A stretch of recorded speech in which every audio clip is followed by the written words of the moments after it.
여러분 안녕하십니까? 김용삼입니다. 근현대사를 공부하다 보면 우리가 피해갈 수 없는 요인 중에 하나가 공산주의입니다.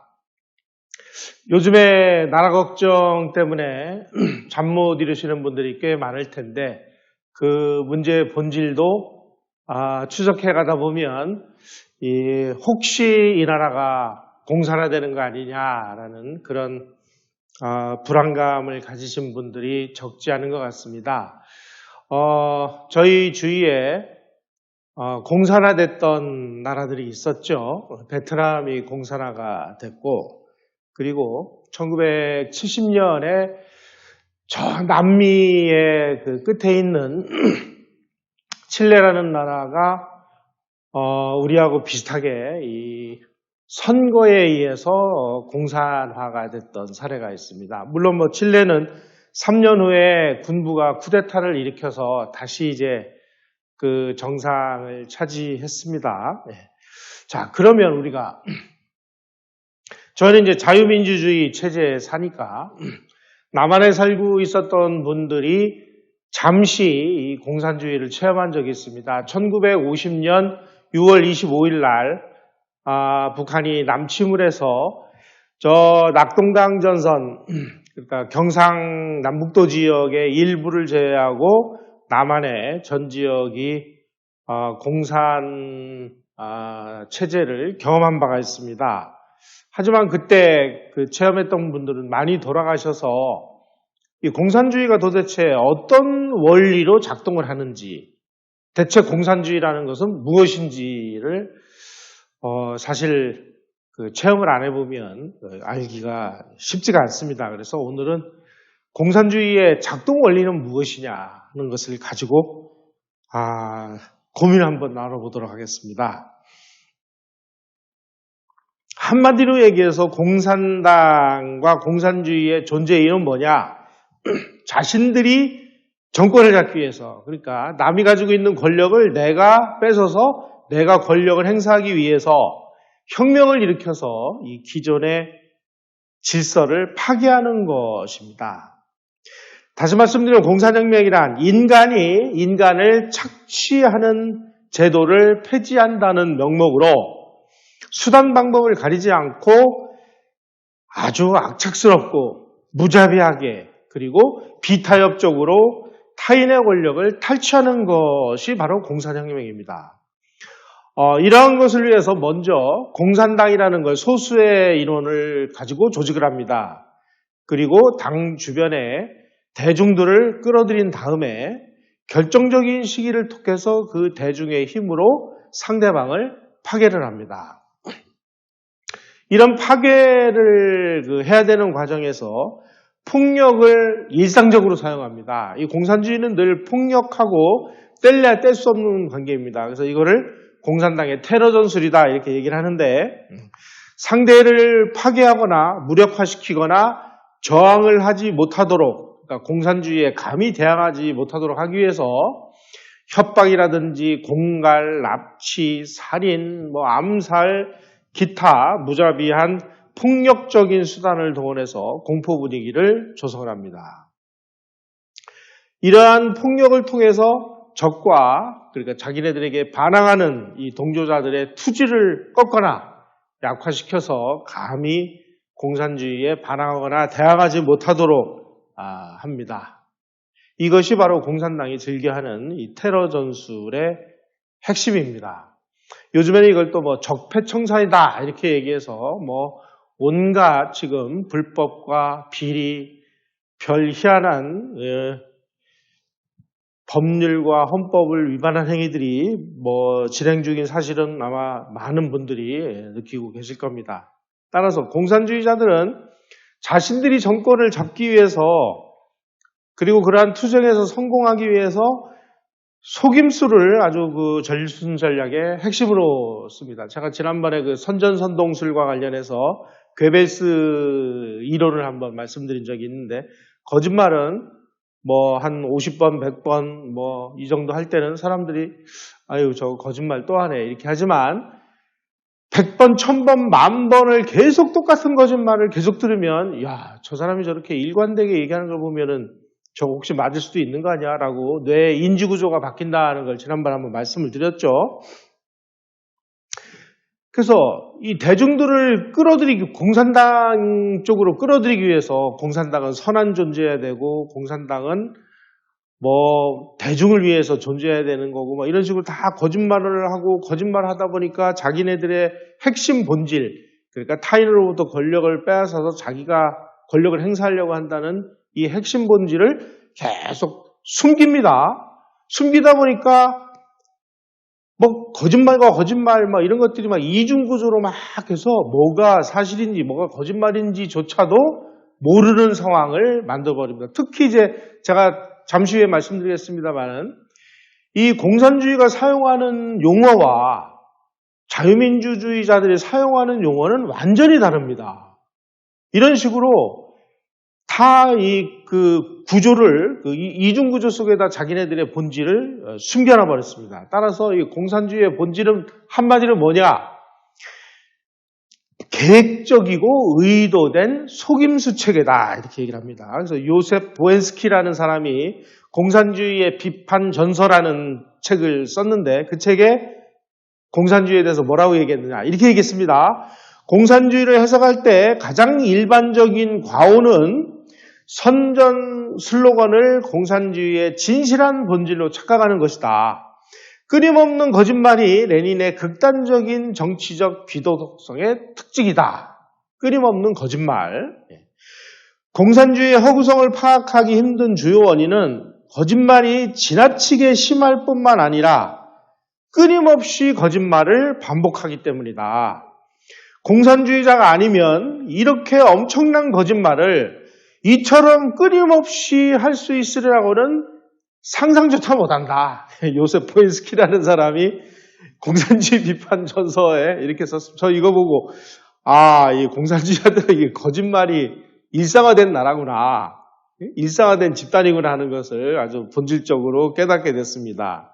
자, 그러면 우리는 왜 그렇게 이 공산주의라는 것의 위험성을 알면서도 그 공산주의에 가까이 다가가지 못해서 뭔가 막 병이 난 사람들이 많죠. 왜 그럴까요?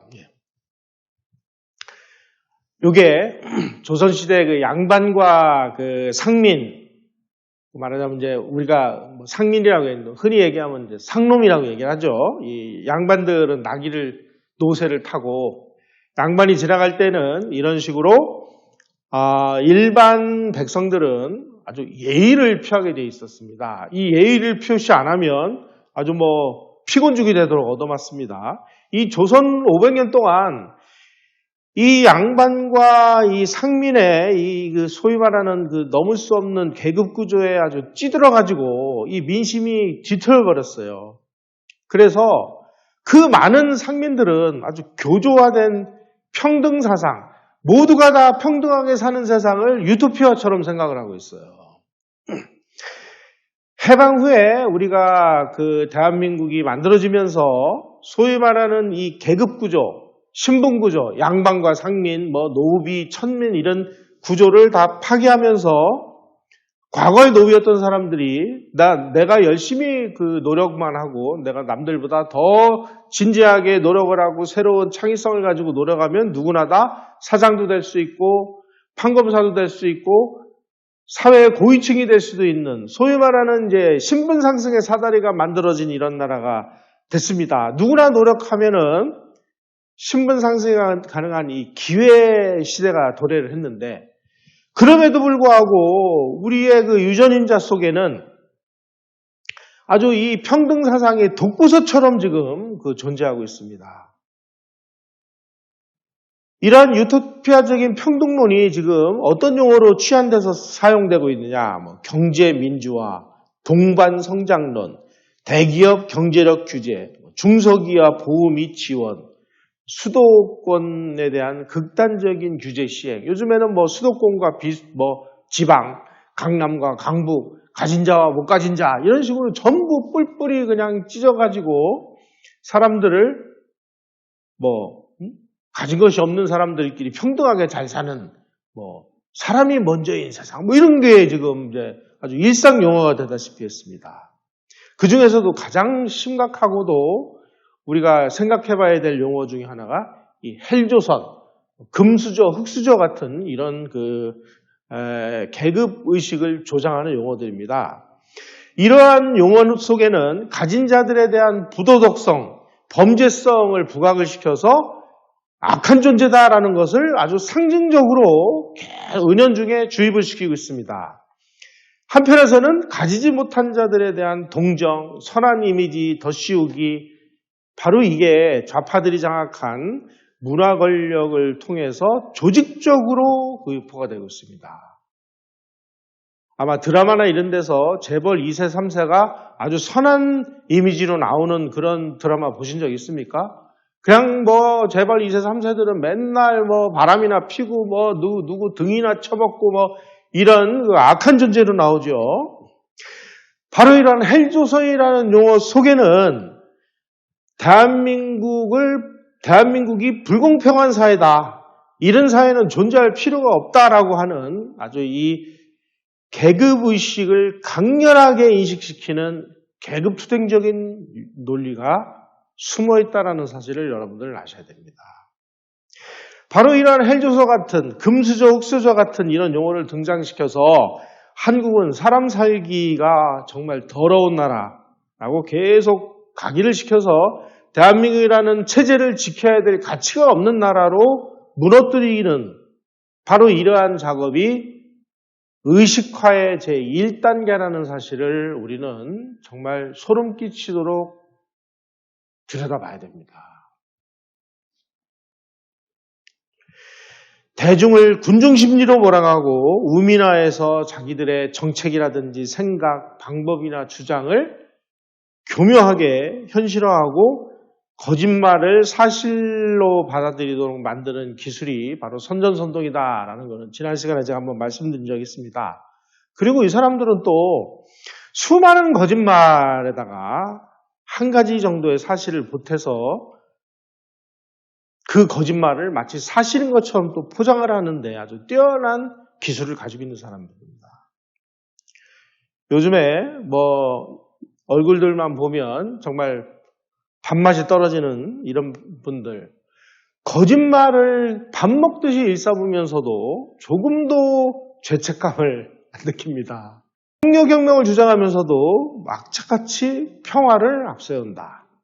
다섯째, 공산주의를 민주주의로, 자신들을 평화 수호 세력으로, 반공 세력을 전쟁광 세력으로 계속 헷갈리게 만드는 용어 혼란 전술을 아주 능수능란하게 사용한다. 이런 것들을 우리가 냉정하게 보실 필요가 있습니다. 자, 그러면 이 좌파나 좌익이나 공산주의자들이 쓰는 용어와 실제 자유민주주의자들이 쓰는 용어, 그리고 실제 뜻이 얼마나 다른지를 한번 몇 가지만 제가 설명을 드리겠습니다. 이 사람들이 쓰는 진보사상, 이건 사회주의 내지 공산주의 사상을 진보사상이라고 이렇게 얘기를 합니다.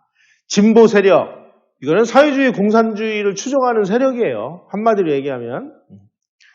변혁, 요즘에 혁명이라든지 사회주의 혁명 이런 용어 안 씁니다.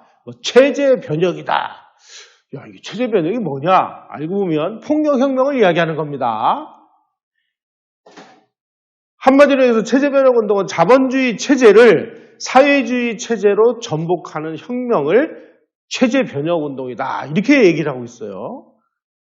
그리고 저 사람들이 쓰는 자주란 뭐냐? 미국을 반대하는 투쟁을 자주라고 얘기를 합니다.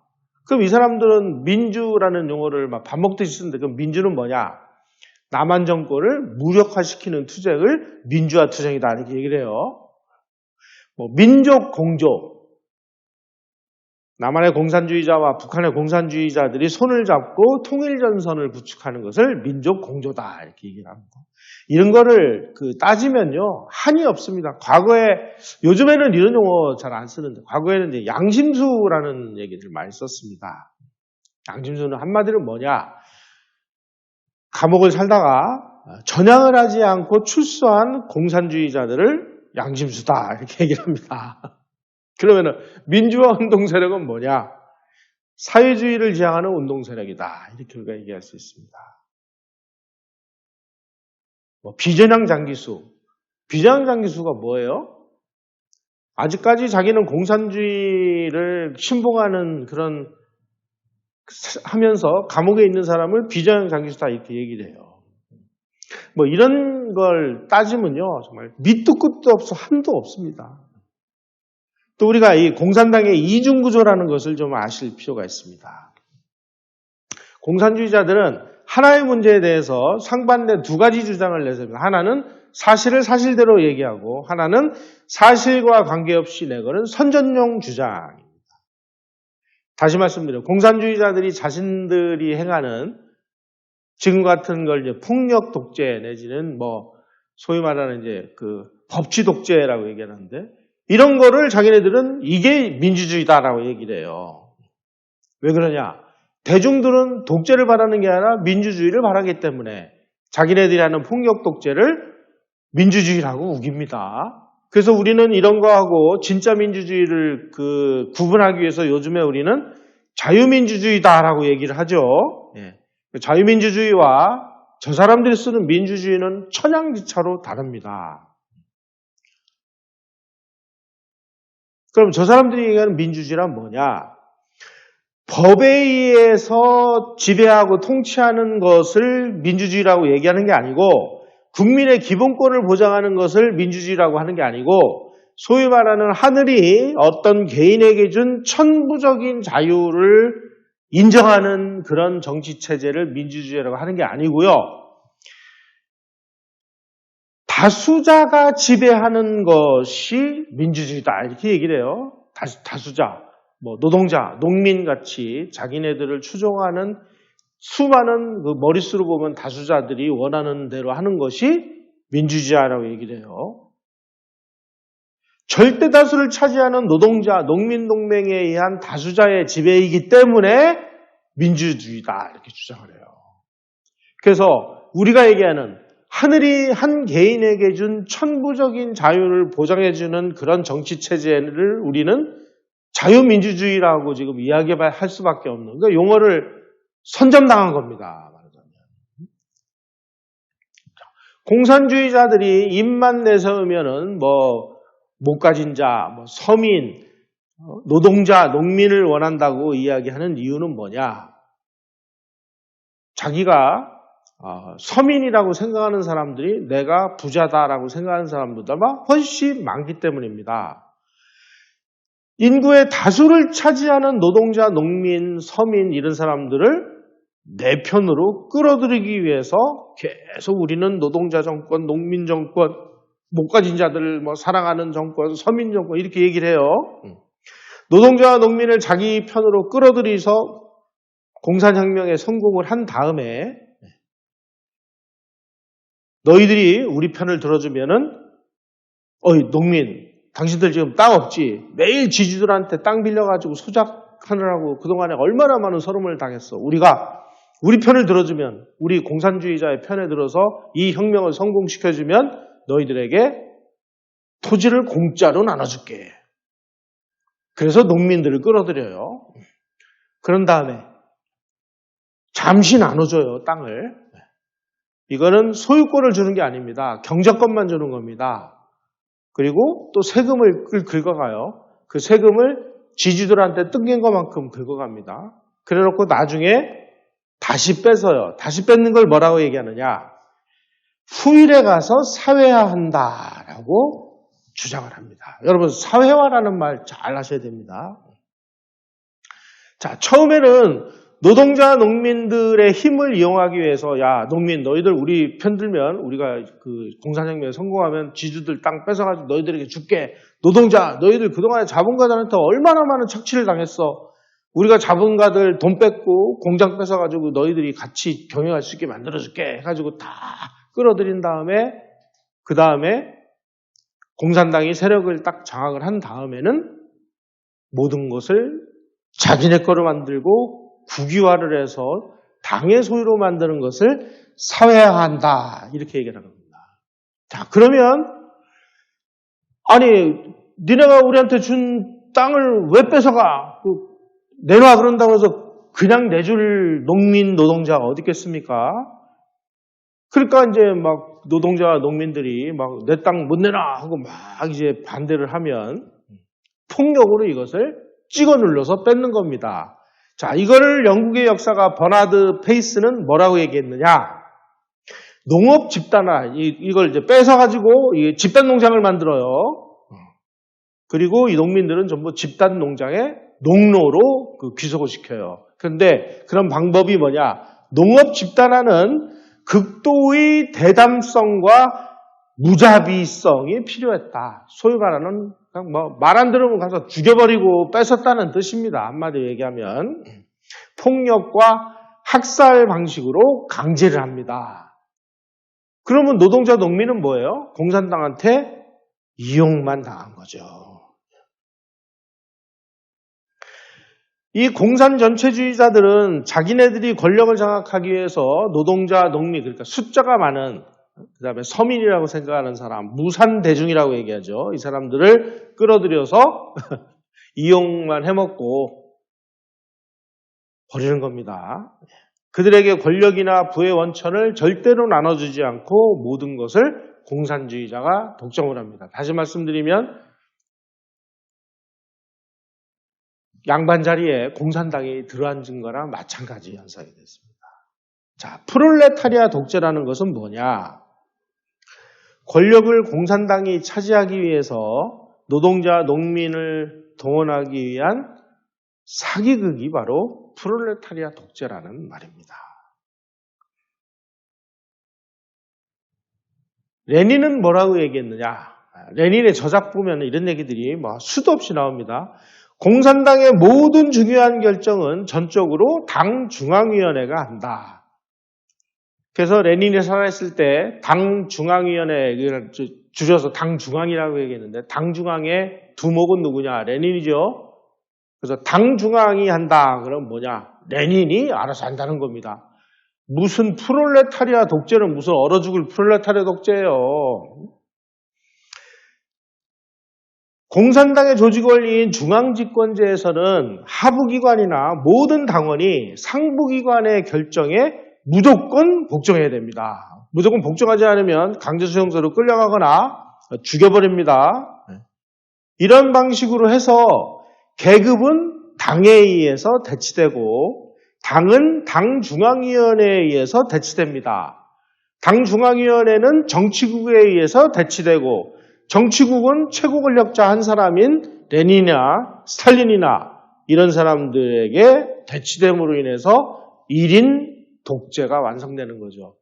프롤레타리아 독재는 무슨 강아지 풀 뜯어먹는 소리입니까, 이게.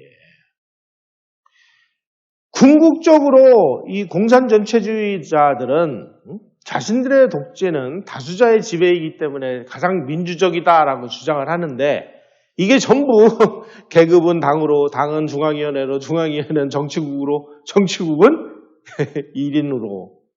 그래서 프롤레타리아 독재의 실상은 다수자의 권력이나 다수자의 독재가 아니라 궁극적으로 1인 독재자에 의한 1인 독재로 귀결될 수밖에 없는 것이 지금까지 인류의 공산주의가 우리에게 보여준 적나라한 실상이었습니다.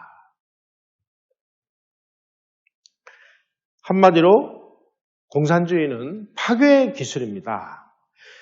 자신들이 정권을 잡기 위해서 혁명으로 모든 기존 질서를 파괴하는 것이기 때문에 평화라는 개념은 존재하지 않습니다. 여러분 지금 저 서초동 법무부와 검찰과 그다음에 법원 이런 데서 일어나고 있는 이 끔찍한 이 사법 쿠데타의 실상을 한번 보십시오. 지금 사법부는 저쪽에 그 입맛에 맞는 판결을 내려주지 않으면 완전히 다 적폐로 몰려가지고 다 날아갑니다. 사법부가 좌익들에게 장악이 되면 그 혁명은 끝났다 이렇게 우리는 이야기할 수 있습니다.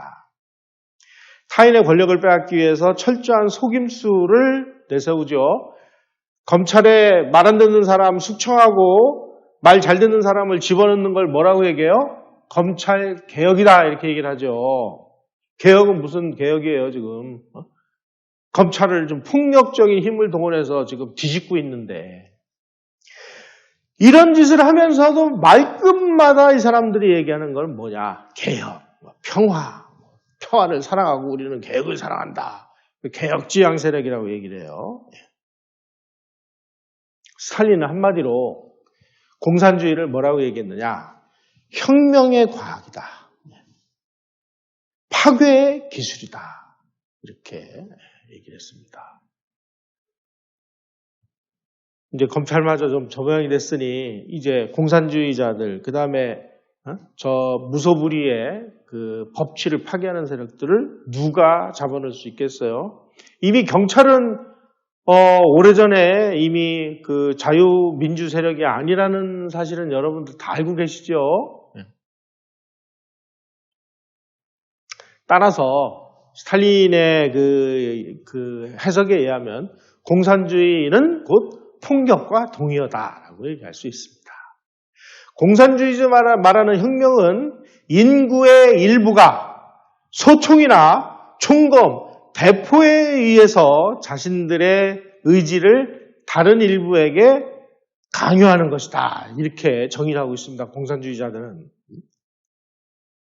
그리고 프롤레타리아 혁명적 독재는 부르주아에 대한 폭력이다라고 자기네들은 정의하고 있습니다. 살벌하죠. 더 웃기는 거는 헌법도 다 거짓말로 돼 있다는 사실이에요. 그 존 간서라는 사람이 소비에트의 내막이라는 책을 썼습니다. 여기에서 이 공산주의자들에 대해서 이렇게 썼습니다. 소련 당국자들은 사실을 왜곡한다. 또 거짓말이 저들의 목적이 도움이 되기만 하면 서슴없이 거짓말을 한다. 하여간 공산주의를 연구한 사람들은 이 거짓말에 대해서 아주 빠지지 않고 얘기를 해요. 헌법 자체부터가 공공연한 거짓말을 포함하고 있다. 예를 들면 출판, 언론, 집회 자유가 보장된다는 부드러운 표현이 뻔뻔스럽게도 사용되고 있다. 이렇게 존 간서라는 사람이 썼습니다. 그래서 우리가 이제 공산주의자들의 그 3대 전술 원칙이라는 것을 이해할 필요가 있습니다. 첫째, 임기응변에 뛰어납니다. 정세가 바뀌면 재빨리 전술을 바꿉니다. 두 번째는 다양성의 원칙입니다. 언제 어떻게 정세가 바뀌더라도 거기에 맞게 전술을 바꾸기 위해서 가능한 한 수많은 종류의 전술을 맞춤식으로 준비해서 가지고 있습니다. 셋째, 절대 자기네들의 혁명이라는 것을 포기하지 않습니다. 이걸 불포기의 원칙이다라고 얘기를 하는데 레닌이 뭐라고 얘기했느냐? 마르크스주의자는 어떠한 투쟁 형태도 포기한다는 따위의 약속은 절대로 안 한다. 그리고 공산주의자들은 늘 이제 폭력을 사용해가지고 공격을 합니다. 막 전투를 해요. 뭐 국공내전의 사례를 보면 그렇습니다. 자기네들이 대등하거나 강할 때는 항상 적을 공격을 합니다. 그 다음에 자기네들이 도저히 이 싸움으로 이 적들을 이길 힘이 없다. 그러면 그때 회담장으로 나옵니다. 공산주의자들이 회담장으로 나온다는 뜻은 뭐냐? 우리가 더 이상 싸울 힘이 없으니까 회담장에 가서 입으로 전투를 대신하는 겁니다. 공산주의자들이 뭐 협상을 하자라고 나올 때가 공산주의자들이 가장 취약할 때입니다. 지금까지 그 정상회담을 몇 차례 했어요. 김대중 대통령 때 정상회담을 했고, 노무현 대통령 때 정상회담을 했고, 문재인 대통령 때 정상회담을 3차례인가 했죠? 이건 뭐냐? 더 이상 싸울 힘이 없는 거예요. 그래서 폭력행위를 동한 전투행위가 아닌 회담장에 나가서 주둥아리로 싸우는 겁니다. 그래서 많은 것을 얻어냈죠. 저 사람들은. 거기에 우리의 그 집권자들이 뭐 속아 넘어갔는지 아니면 협조했는지는 몰라도 뭐 엄청난 대가를 줬죠. 이것도 세상이 변하면 밝혀내야 될 부분이기도 합니다. 인류가 이 공산주의 혹은 스탈린 체제에 대한 이 환상을 갖기 시작한 것은 아마도 이 1929년에 이 미국 월스트리트에서 이 대공황이 발생하면서부터였습니다. 이게 소위 말하는 이제 과잉 생산, 그냥 막 자본주의 산업혁명으로 인해서 막 생산은 대규모로 되는데 이 생산을 소비할 수 있는 소비처가 만들어지지 않으니까 이 자본주의의 모순이 폭발을 해서 월스트리트에서 이제 대공황이 전 세계로 막 퍼져나가면서 심각한 경제 위기가 왔을 때 그 당시에 스탈린의 소련은 사회주의 계획경제에서 막 엄청난 발전을 하는 것처럼 보였거든요. 나중에 알고 보니까 이게 일부는 사실이었습니다만 상당 부분은 이게 가짜였다라는 사실이 또 밝혀졌어요. 그러니까 이 자본주의의 모순에 빠져가지고 허덕허덕대는 이 소위 말하는 이 지식인들이 저 사회주의 계획경제야말로 이제 인류가 나가야 될 새로운 모델의 모양이다라고 다 착각을 했습니다. 그래서 자본주의와 시장경제를 바탕으로 한 자유민주주의에 대한 신념이 크게 흔들렸습니다. 스탈린은 바로 이 소위 말하는 월가의 대공황으로 막 자유민주 세계가 그냥 막 휘청휘청하고 있을 때 중공업을 동원해가지고 막 탄탄하게 발전하는 것 같은 모습을 딱 보니까 이게 이제 인류가 나가야 될 모델이다라고 얘기를 했는데 나중에 이게 상당 부분이 또 수치 조작이나 이런 걸로 인한 환생이라는 사실이 밝혀졌습니다. 특히 공산주의에 대한 환상을 창조하는데 지식인들이 앞장섰다는 사실, 언론인들이 앞장섰다는 사실. 뉴욕타임스는 요즘에도 참 흔히 얘기하는 진보 언론이라고 얘기하죠. 아까 제가 말씀드린 용어로 바꾸면 좌익 언론입니다. 이 뉴욕타임스의 모스크바 특파원이었던 월터 두란티라는 사람이 1929년 미국이 막 대공황으로 휘청하던 그 시기에 스탈린을 단독으로 인터뷰해가지고 스탈린과 공산주의에 대한 환상을 만들어내는데 결정적으로 기여한 사람이 바로 월터 두란티다. 이걸 보고 수많은 이 학자, 이 소위 말하는 이 먹물 나부랭이들이 스탈린 이제 소위 말하는 저런 식의 계획경제 전체주의가 인류가 나가야 될 유토피아야라고 탁 이제 선전선동을 해대니까 뭣도 모르는 젊은이들이 다 속아나 먹은 겁니다. 앞에서는 막 발전하는 것 같았는데 그 뒤에서는 인류 문명사에서 두 번 다시 보기 힘든 끔찍한 학살극들이 자행이 됐습니다. 소련 공산당이 집권한 후에 아르메니아, 아제르바이잔, 그루지아 이런 걸 막 병합하느라고 그 일대의 농민들을 일부러 막 굶겨 죽여서 몇백만 명이 굶겨 죽고, 그리고 아까 제가 말씀드린 대로 가짜로 토지를 나눠준다고 하면서 가짜로 나눠줘서 농민들을 전부 공산화하는데 끌어들였던 이 공산당이 자기네들이 나눠준 토지를 다 뺏고 사회화한 거죠. 여기에 이제 반대를 하니까 이 반대를 하는 농민들 1,500만 명을 일부러 굶겨 죽였습니다. 이 월터 듀란티라든지 이 진보적인 지식이라고 하는 사람들은 스탈린이 저 뒷구멍에서 저 많은 자기네들 나라의 국민들을 굶겨 죽인다는 사실을 알면서도 침묵을 하고 알면서도 스탈린을 찬양을 했습니다. 공산주의자들의 이 대량 학살극은 나치가 유대인 학살한 것보다 훨씬 더 잔혹했고 그 규모도 상상을 초월할 수 없을 정도였다. 그럼에도 불구하고 이런 공산주의자들의 이 대량 학살이나 이런 거에 대해서는 입도 뻥끗 안 하고 애월하지 그냥 나치 독일 유태인 죽인 것만 지금 이런 식으로 얘기하고 있는 상황이 돼버리고 말았습니다. 이렇게 이 전 인류의 그야말로 정말 상징적인 지식인들이 전부 공산주의, 계획경제 이런 것들이 인류가 나가야 될 유토피아라고 그렇게 선전을 해대고 입에 거품을 물고 미화 찬양을 할 때 오직 이 지구상에서 한 사람, 이승만이라는 사람만이 야, 공산당 이거는 안 되는 거야. 공산당은 이러이러한 이유 때문에 망할 거야. 두고 봐. 라고 이야기를 했습니다. 몇 년도에 했느냐? 이 지구상에서 최초의 공산혁명이 일어난 것이 1917년입니다.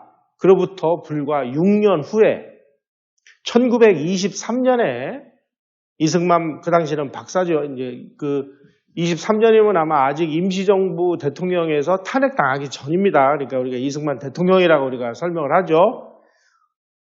23년에 공산당의 당부당이라는 그 논문을 발표하는데 여기에서 5가지 이유 때문에 공산당은 실패한다라고 예언을 했습니다. 첫째, 재산을 나눠 가지면 내 재산이 없는데 재산을 다 나눠 가지면 누가 열심히 일하느냐. 근로의욕이 꺾이는데 근로의욕이 꺾이면 생산성이 져야 되는데 무슨 놈의 발전이 있느냐.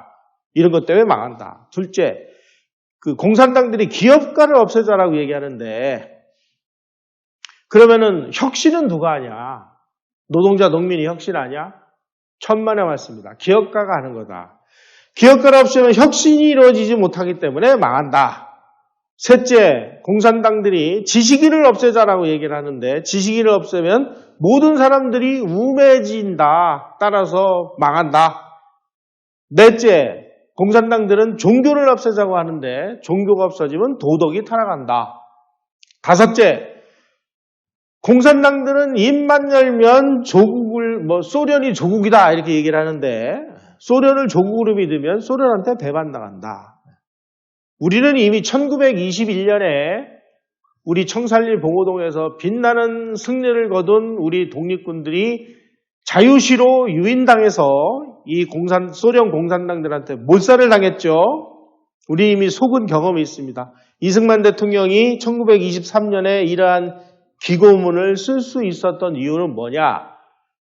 1919년, 20년, 21년에 이승만 대통령이 상해 임시정부 대통령으로 근무를 할 때 상해 임시정부의 국무총리가 이동인데 이동희가 공산주의자였거든요. 회의 때마다 공산당하고 싸우느라고 아무 일도 못한 거예요. 야, 쟤네들이 주장하는 거 보니까 이 공산당이라는 거는 자, 앞으로 이런 식으로 가면 이제 인류가 망한다라는 것을 이동희와의 그 싸움을 통해서 적나라하게 체험을 한 것입니다. 그래서 1923년에 이런 논문을 쓴 거죠. 바로 이 이승만이 쓴 공산당의 당부당이라는 논문이 공산주의가 혁명에 성공한 이후에 이 지구상에서 공산주의를 비판한 최초의 의미 있는 논문이다. 이승만 대통령은 간단치 않은 사람입니다. 이런 면에서 보면.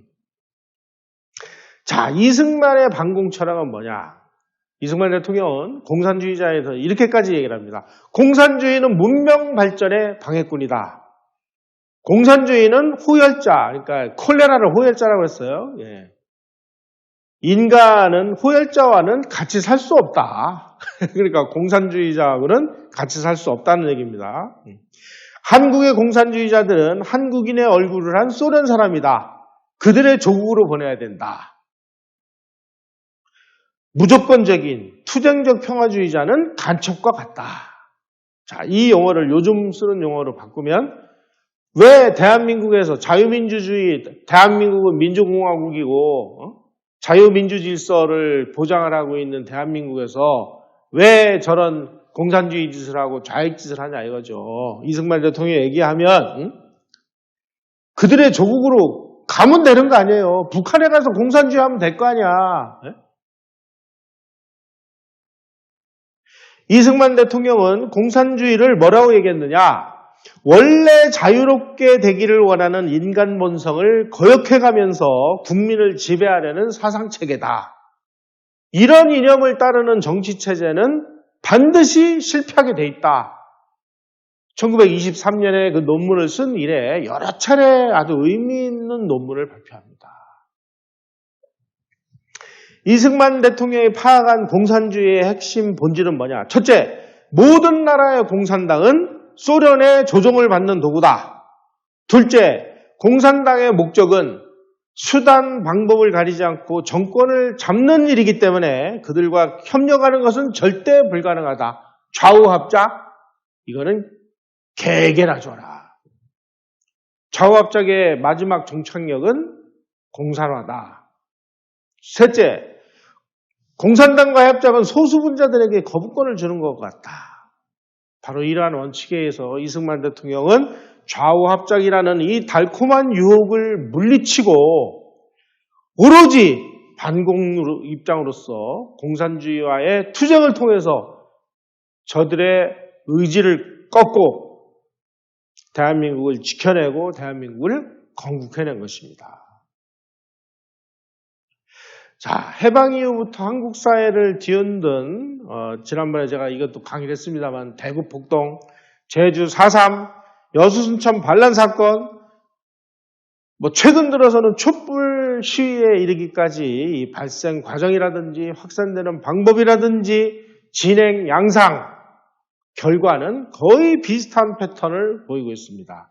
좌익이나 공산주의자들이 사건을 촉발시켜서 이들의 선전선동에 넘어간 사람들이 가세를 해서 자신들이 집권하려고 하는,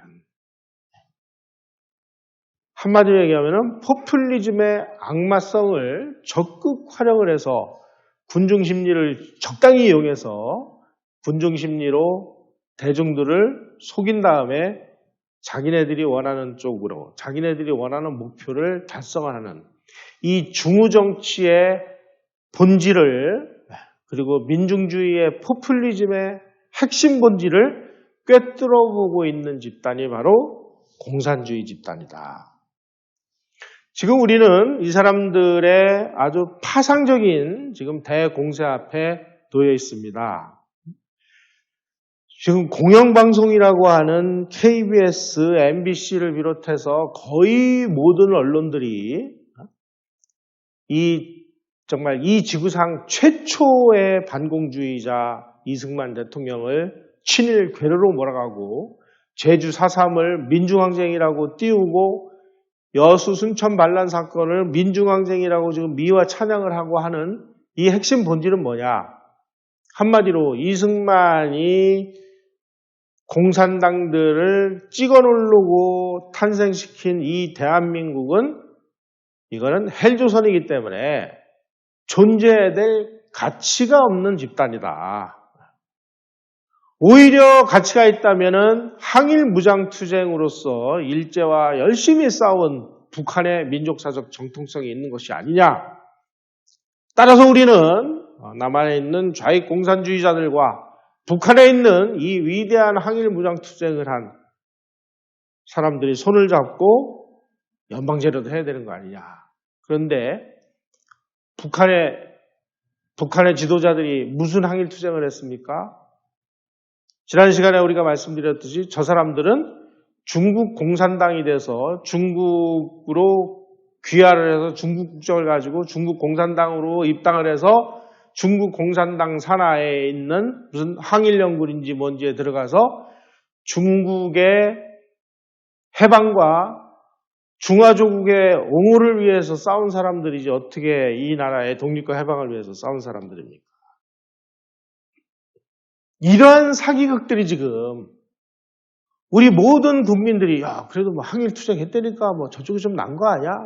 이런 소위 말하는 포퓰리즘적인 사고방식의 그 틈을 뚫고 들어와가지고 이승만이라는 사람을 친일 괴뢰로 몰아가지고 여기 이런 사람이 이런 얘기 하잖아요, 이거?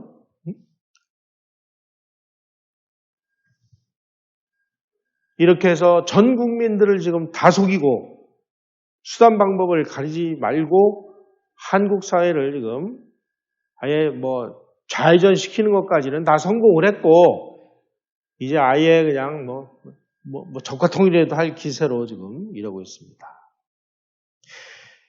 이것을 위한 첫 번째 과업이 이 공산주의자들의 이 격렬한 폭동, 반란, 전쟁에 대한 도전을 다 물리치고 대한민국을 건국하고 유엔군까지를 정말 그 한국으로 끌어들여서 이 나라를 지켜낸 이승만 대통령이라는 존재를 우리 역사에서 지어내야만 자기네들의 목적이 달성되기 때문에 아주 집중적인 파상 공격이 시작되고 있는 것이죠. 한마디로 얘기하면 이승만이 탄생시킨 대한민국의 역사적인 의미는 뭐냐? 이 지구상에서 공산주의에 대한 빛나는 승리, 반공투쟁의 살아있는 역사다. 2차 세계대전 이후에 소련이 점령한 유라시아 대륙을 붉게 물들인 이 공산주의의 진격을 휴전선에서 막아냄으로써 이 전 세계에서 공산주의에 대한 아주 통렬한 승리를 기록한 경이와 기적의 존재가 바로 대한민국이고 이승만 대통령입니다.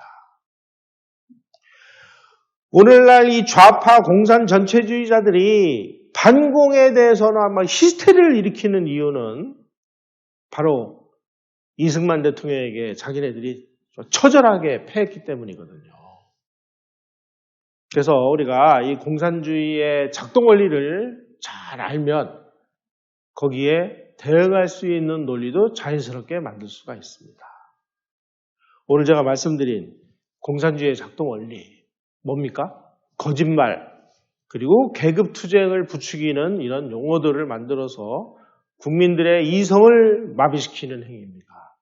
여기서 깨어나는 일은 우리가 실제로 역사적 사실이 뭐냐를 정확하게 알면 이 거짓말에 속아 넘어가지는 않는 거예요. 그래서 이 사랑침례교회에서 하고 있는 이런 근현대사의 이 역사적 사실에 기반한 이런 내용들을 잘 공부하셔서 쟤네들 또 거짓말하는구나. 쟤네들의 거짓말은 이러이러한 것이 거짓말이고 이게 사실이야 라는 것을 바로 이 방송을 듣는 여러분들이 투쟁가가 되고 전도사가 되고 국민을 계몽시키는 교사가 돼서 노력을 하면 자기들이 저 거짓말을 얼마든지 우리가 극복하고 새로운 역사를 우리 힘으로 만들어낼 수가 있습니다. 오늘 강의 이것으로 마치겠습니다. 감사합니다.